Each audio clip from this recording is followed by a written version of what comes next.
පස්සේ අපි ලොකු උසාවියක් ක්‍රීඩා කළේ නැහැ.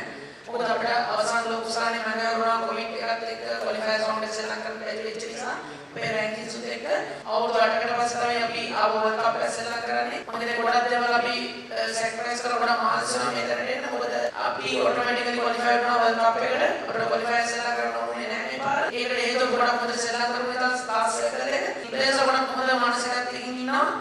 විශේෂයෙන් දුන්නින් ක්‍රීඩාකාරවගේ කාලය පුරාවට විශේෂ ලෝක උසාවියේ අරමුණට හැම තරගවලදීම දුන්නින් ක්‍රීඩා කරා. ක්‍රීඩාකාරව හොඳ මානසිකත්වයකින් ඉන්නවා. අපිට ගොඩක් හොඳ සහයෝගයක් ලැබුණා. ඒකට ආයතනයේ පැත්තෙන් ඒ වගේම අපි නයිට් ට්‍රේනින්ග්ස් ගොඩක් කරලා තියෙනවා. එකම දේ ක්‍රීඩාකාරවන් කොහොමද මේ ගත්ත එක්ස්පීරියන්ස් එක මේ ගත්ත ට්‍රේනින්ග් එක එක්සිකියුට් කරන්න කියන එක තමයි වැදගත්. හොඳ මානසිකත්වයකින් ඉන්නවා. මම බලාපොරොත්තු වෙන හොඳ ආරම්භයක් ලබා ගන්න මේ තරගවලදී.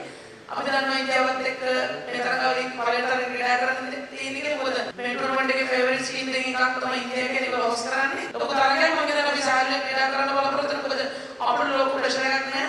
ඉන්දියාවට සාපේක්ෂව ඉතින් අපේ වෙසියෙම සලකනකොට අනිවාර්යයෙන්ම මම දන්නවා අපේ කණ්ඩායම ජයග්‍රහණය කරන්න පුළුවන් කියලා. මොකද අපි අවස්ථා කීපයකම උත්තරලා තියෙනවා මේ තරගවලදී. මේ තරගවලදී ගත්තාම වෙනදාට වඩා මම පොඩ්ඩක් සාහලෙන් ක්‍රීඩා කරන්න. මොකද යන්ස්ටර්ස්ලා ගොඩක් හොඳට පර්ෆෝම් කරලා ඉන්නවා.